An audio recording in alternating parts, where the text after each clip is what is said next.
Olá, pessoal! Que bom poder curtir esse dia a dia do inverno na sua companhia, nesta edição do nosso programa Sim para a Literatura. Coloque o agasalho, se acomode na poltrona e curta junto comigo.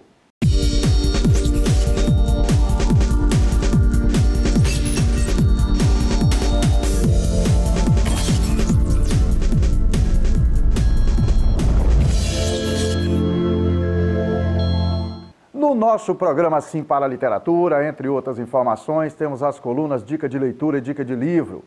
Temos também as colunas Apaixonados pela Leitura, O Livro da Minha Vida, a participação de telespectadores, além de entrevista e muito mais. Nestas edições do mês de julho, como já falamos aqui, vamos conversar em dosagens bem prazerosas sobre a atividade do escritor, que comemora a data no dia 25 de julho, sendo o Dia Nacional do Escritor. Vamos falar do prazer da leitura, do contato com o livro e vamos falar muito sobre o ato de escrever. Eu escrevo tentando achar uma forma para dizer certas coisas que, se insufladas pela minha voz, se perderiam no instante seguinte, sem ter tocado ninguém. Olha, pessoal, esse depoimento da escritora Andréa Delmascio, ela é de Vitória e nos enviou essa mensagem via WhatsApp. Obrigado, Andréia, pela participação. E para fortalecer essa corrente, tendo como destaque os benefícios da leitura, vamos juntos com a escritora Carla Rigoni. Ela é aqui de Linhares. O da leitura, ele é o pontapé inicial para tudo que você quer fazer. Você quer ser um bom profissional, para você melhorar a sua escrita, que hoje, infelizmente, a gente escreve muito, mas escreve muito errado. E segundo Bruno Matos, do município de Cariacica, o escritor pode retratar a realidade através das suas palavras. O escritor ele tem uma responsabilidade social muito grande, porque através da escrita a gente consegue retratar situações que muitas vezes as pessoas não vão ter contato.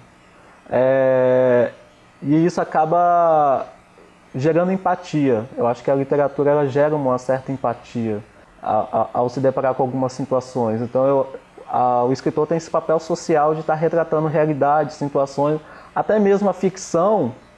E para a entrevista dessa edição, a nossa conversa é com a escritora de Cariacica, Cíntia Prete. Ela é membro da Academia Cariaciquense de Letras, entidade que está promovendo várias ações para aproximar os escritores dos leitores e estimular o hábito da leitura. Na entrevista, Cíntia destaca aspectos ligados aos seus hábitos de leitura e de escrita, fala de alguns dos seus livros publicados e principalmente do papel do escritor. Fazer com que as pessoas se conheçam mais, gostem desse hábito de escrever, de pesquisar, de fazer com que a leitura chegue até ele, né? E, na verdade, assim, incentivar que cada dia mais eles busquem mais conhecimento, né, para diversas coisas na vida, né? Então, é inspirar que outras pessoas também escrevam, leiam, né? Sempre nesse sentido de elevar, né?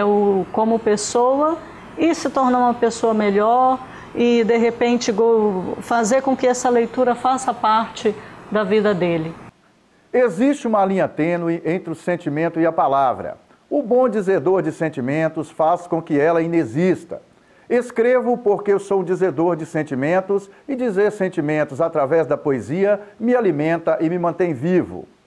Esse depoimento é do poeta Horácio Xavier. Ele é presidente da Academia de Letras do município de Vila Velha e já é nosso sócio aqui.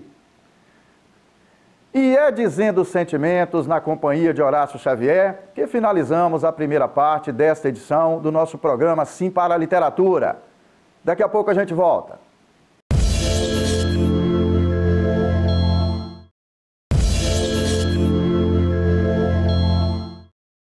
Estamos de volta com o nosso programa Sim para a Literatura e é muito bom continuar na sua companhia. A leitura expande as fronteiras do conhecimento, que absorve pela via da imaginação e decodifica através do intelecto. É uma atividade bastante completa, raramente substituída por outra, onde as informações contidas no texto literário colocam o leitor como o maior beneficiário pelo seu consumo. Quem lê sabe mais. E então, vamos compartilhar esses benefícios? Portanto, permita que o livro faça parte da sua vida. na nossa dica de leitura desta edição.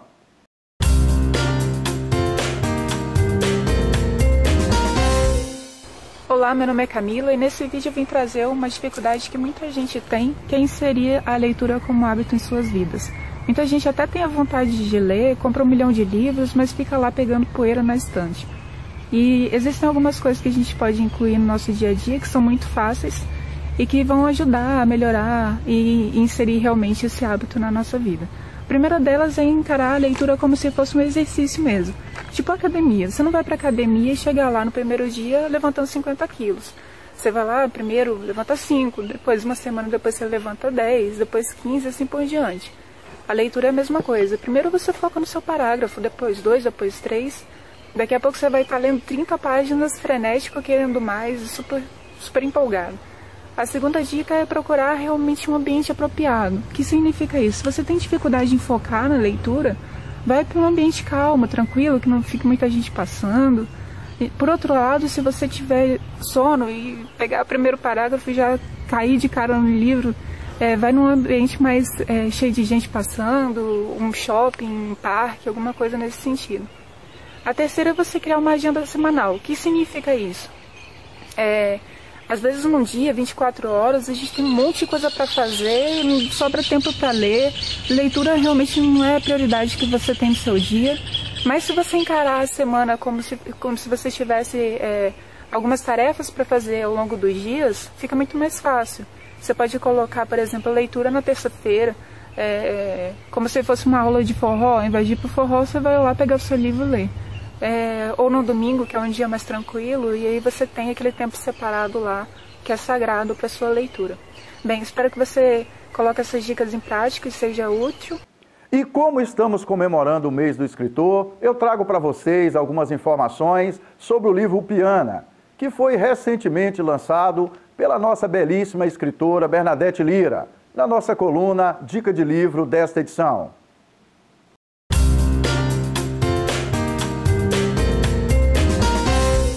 Às vezes se conta uma história, às vezes uma história se conta. A partir de uma inusitada viagem a Upiana, uma antiga necrópole em ruínas, situada nos Balcãs, na planície do Kosovo, uma narradora tenta decifrar o enigma que cerca o suicídio de uma tia. Porém, ela mesma se vê incluída na história que começa a contar. À medida que a trama central é despedaçada pelos fragmentos de tramas periféricas, todas envolvendo algum tipo de relacionamento com a morte. A presença da morte sustenta o despedaçamento da narrativa, como fazem os 7/8 submersos de um iceberg para cada parte aparente da crosta. Enquanto isso, a narradora, a cada página, vai acumulando paixões, abandonos, tormentos, crenças, lendas, fantasias, amuletos, solidões, ladainhas, enterros, fotografias. São memórias, indícios, vestígios e tantas coisas mais que ela faz uso, em busca de evidências que a ajudem a entender o segredo de uma dor. Não uma dor qualquer, uma dor silenciosa, uma dor sem medida. Uma dor que repousa debaixo de um pequeno coração invertido sobre um túmulo sem cruz. Mas não pensem os leitores que vão encontrar uma visão comum sobre o tema da morte. Pois Upiana, esse livro que mostro para vocês, nesse livro, Bernadette Lira apresenta uma concepção desprovida de qualquer sentimentalidade corriqueira. Junta-se a isso uma trama que se faz sem dar atenção à lógica dos acontecimentos, aliada à técnica de destruição das certezas com que se arma, sobretudo, o pequeno texto final, derivando para uma aparente ilogicidade e construindo, talvez, um alerta para que a ilusão da verdade na ficção literária não seja confundida com a realidade da vida. A professora e escritora Bernadette Lira nasceu em Conceição da Barra, aqui na região norte do Espírito Santo. Uma escritora que já recebeu prêmios literários por todo o Brasil. Eu convido vocês à leitura de Upiana. É uma leitura diferente, um texto muito bem escrito e tem um toque de refinamento que é próprio da professora e escritora Bernadette. Permita que o livro faça parte da sua vida. Já na nossa coluna Apaixonados pela Leitura, eu convido vocês a conhecer um pouco da história da escritora Elisa Salomon e de como o hábito da leitura influenciou sua vontade de ser escritora. Vale muito a pena assistir. Acompanhe junto comigo.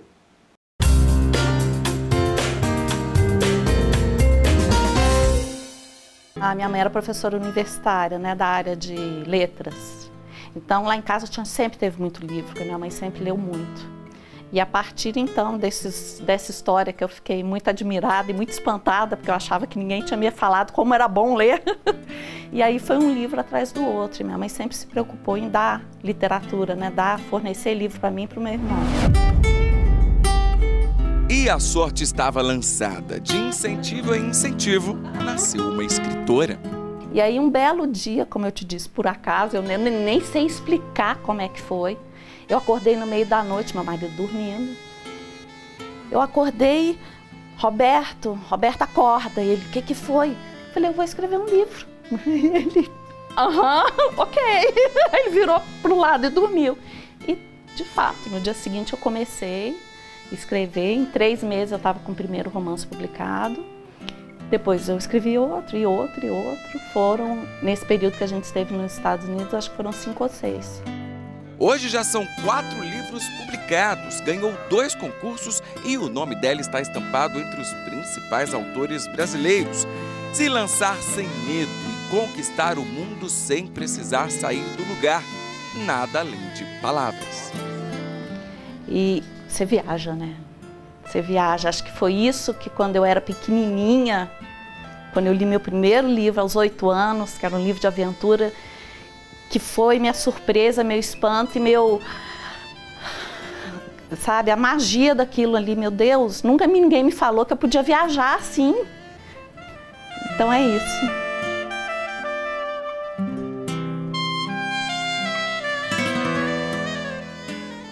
Eu escrevo para desabafar e construir novas conexões externas e internas.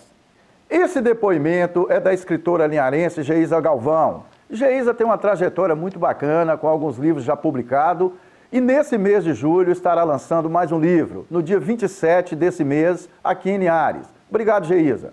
A realidade já é dura e difícil, portanto, o equilíbrio é a leitura. A leitura que nos ajuda a sonhar, para restabelecer esse equilíbrio. Com a palavra, o escritor Anderson Valfré. A leitura, cara, ela é um dos viés que a gente tem de sobrevivência. Né? Diante da realidade, a realidade, como disse, ela é cruel, ela é difícil.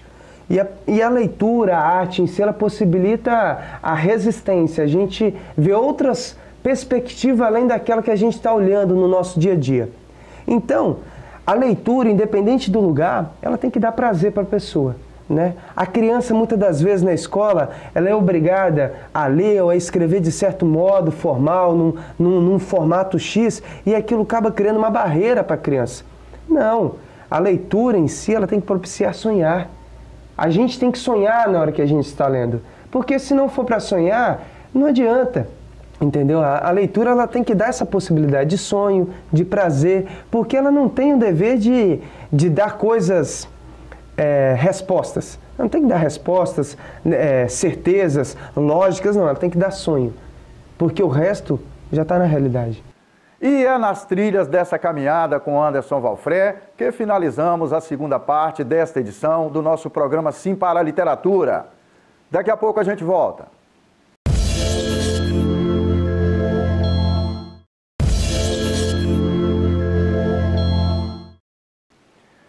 Estamos de volta com o nosso programa Sim para a Literatura e é muito bom continuar na sua companhia. E vamos assistir juntos a entrevista com Cíntia Prete. Ela é escritora e membro da Academia Cariaciquense de Letras. Vamos que vamos!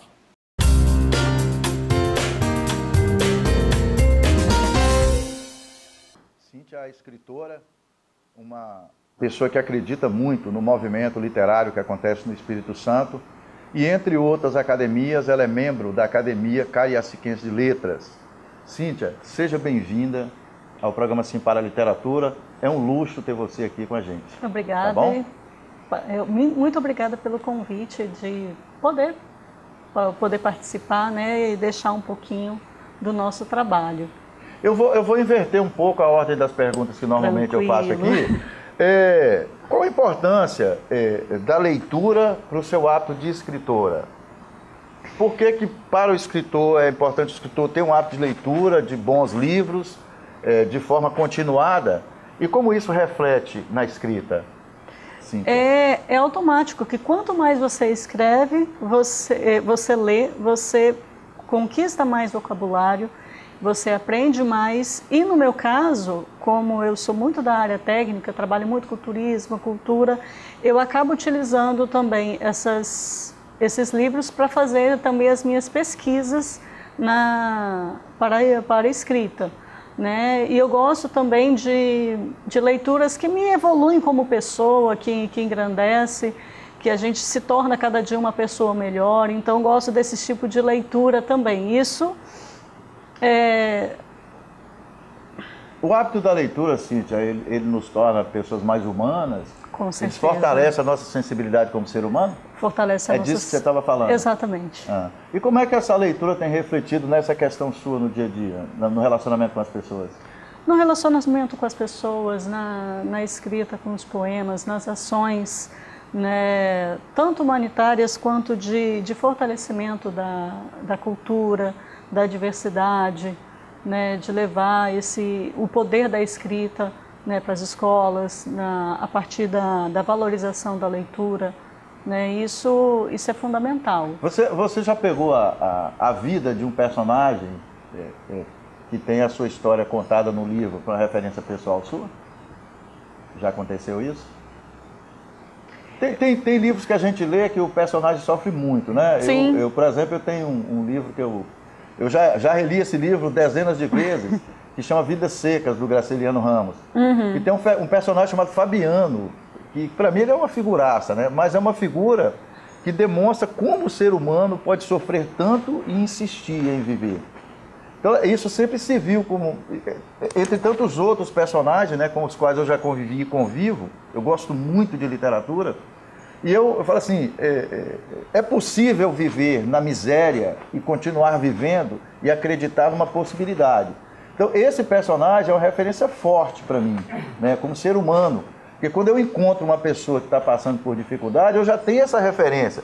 Essa pessoa passa por dificuldade e insiste em continuar vivendo. É disso que eu estou falando. Essas pessoas, esses personagens nos motivam, né? E realmente fazem a gente refletir o que nós queremos para a nossa vida e de que forma que a gente pode melhorar e aprender com isso.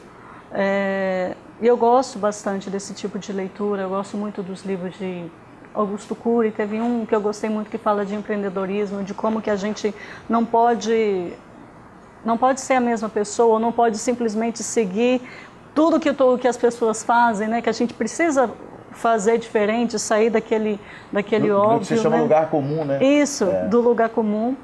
E desde pequena, eu acho que a figura do Pequeno Príncipe, ele me trouxe muitas experiências e muitas lições de vida, né? De uma forma bem simples, né? Mas que traz grandes lições para o nosso dia a dia. Tem uma mensagem simples, sim, mas uma mensagem muito profunda ao mesmo tempo. Exatamente, né? Exatamente. Eu acho que todas as pessoas da minha geração que tiveram o hábito da leitura desde a infância leram o Pequeno Príncipe, né? E é gostoso como, de certa forma, eu conheci ele na infância e já na fase adulta eu tive o prazer de reler o livro. E como que um livro... O significado foi assim. Exatamente, ele se ressignifica, né, a partir da sua fase, porque você coloca na sua vida.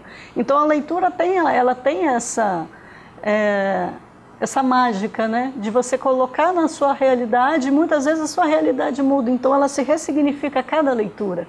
Isso é muito gostoso. Eu costumo dizer que eu não posso nem dizer que essa frase é minha, né, porque é fácil de entender que o ser humano não é uma figura esférica, né, sim, que tem todos os lados iguais. Na verdade, nós passamos por um processo de mutação permanente.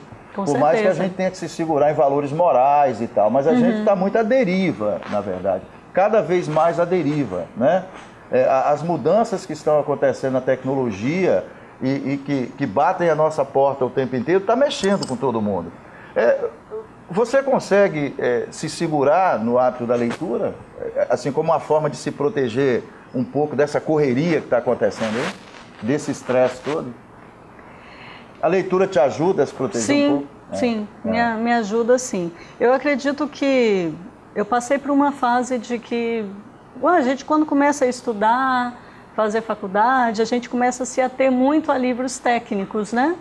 Exatamente por conta da sua área de estudo. E aí, depois que eu escrevi o meu livro, eu comecei a obrigatoriamente ler um pouquinho mais, né? Até para me embasar mais e ter mais referências, mais né? referências também na construção da escrita. E isso é fundamental. E aí hoje, pelo menos de 1 a 2 livros por mês, a gente se mantém aí para continuar crescendo conhecimento, conhecendo novos escritores, né? Inspirando também no que aquele escritor ele escreveu e para te dar um conhecimento maior para futuros projetos e se alimentar um pouquinho mais desse conhecimento, né? Como é que está sendo sua experiência como membro da Academia Cariaciquense de Letras, Cíntia? Para a gente falar agora sobre os seus livros. Como é que está sendo essa experiência lá? É muito gratificante, né? Você participar de uma academia, poder impulsionar a literatura e a cultura de um município, conseguir chegar a partir disso, da literatura, conseguir chegar nas escolas, transformar uma realidade, né? Fazer com que escritores, que os livros cheguem próximo a alunos, a uma comunidade, né? Muitas vezes você chega numa localidade ou numa escola e eles têm a noção assim, nossa, um escritor, aí eles sempre têm essa visão do escritor mais distante, muitas vezes até um escritor que já está morto, né? Então, quando você chega como escritor ou coloca esse universo literário e os livros à disposição, aí eles começam a pensar, poxa, isso existe e eu posso escrever, eu posso me tornar um escritor também. É possível, né? Participar dessa realidade. Isso é uma realidade possível, eu não preciso ficar só no meu bairro ou simplesmente eu posso transformar o meu bairro a partir da minha experiência, que é o que eu começo a trabalhar pelo meu livro, né? Cariacica em Versos, que foi uma experiência... Qual que você está falando? Esse daqui? Esse aí já aproveita e fala um pouco do livro, Cíntia. Você pode mostrar para o nosso telespectador, por favor? Isso. Esse livro, Cariacica em Versos, ele foi inspirado a partir da minha experiência com turismo e cultura enquanto você fala, eu mostro aqui. Na minha cidade de Cariacica, né? A partir de um projeto chamado Turismo Pedagógico, que fortalece a cultura, a identidade dos alunos, da população, né? Valorização do local, com palestras, visitas monitoradas, até para o aluno se sentir parte desse município e receber bem o turista que chega. E aí, com esse projeto que já é desenvolvido há algum tempo, eu acabei tendo inspiração para construir o livro, que são 33 poesias só sobre o município. E aí eu voltei lá com a minha linguagem inicial de escrita, né? Infantil, na forma de poesia, de versos. Deixa eu mostrar aqui. Esse é o projeto, é uma cartilha desenvolvida para o projeto, que trabalha o turismo e também, de certa forma, o Cariacica em Versos, ele se tornou esse instrumento também em sala de aula, né? Como um fator de valorização do aluno, um instrumento mesmo para o professor ou para o aluno, né? Então, é um instrumento de transformação do conhecimento do município a partir da literatura, né? Da escrita de poesias. É bem bacana. O resultado que isso tem trago nas escolas, né? De conhecimento da cidade, de valorização e a partir dele, criação de outros poemas, de novos escritores também. Na verdade, o menino e a menina hoje, eles precisam fortalecer a identidade deles com o local onde eles moram. Sim. É claro que a pessoa não precisa ficar a vida inteira ali, né? É porque às vezes passa a ideia de que o que acontece no quintal do outro é sempre mais importante do que acontece no quintal da gente. Exatamente. Né? E nem sempre é assim, né? Não. Se a gente não fortalecer a identidade cultural do Espírito Santo, como é que nós vamos nos reconhecer aqui? Exatamente. Assim? Então isso ele trabalha bem esse reconhecimento, né? E você sendo parte também desse contexto. Ok. Né? Hoje e daqui a uns dias esse livro ele já vai ganhar uma segunda versão através da Lei João Bananeira, que é a lei de incentivo à cultura do nosso município, com audiobook. Então, um instrumento a mais para professores. É mais uma plataforma de acesso. E uma plataforma de inclusão também para os deficientes visuais, né? Legal. Tanto em poesia, tanto no livro físico quanto no audiobook. Maravilha. Obrigado por ter vindo, Cíntia. Obrigada. Mesmo, tá bom? Caros telespectadores, foi um prazer e um sinal de prestígio contar com a sua audiência nesta edição do nosso programa Sim para a Literatura. Vocês representam um luxo para todos nós. Para que vocês tenham acesso às edições anteriores e aos vídeos do programa, acessem youtube.com/simparaliteratura. Entre em contato conosco através do e-mail simparaliteratura@gmail.com. Agradecemos a sua audiência em Vitória e Grande Vitória, através da TV aberta no canal 16.1. Saudações literárias e muito obrigado.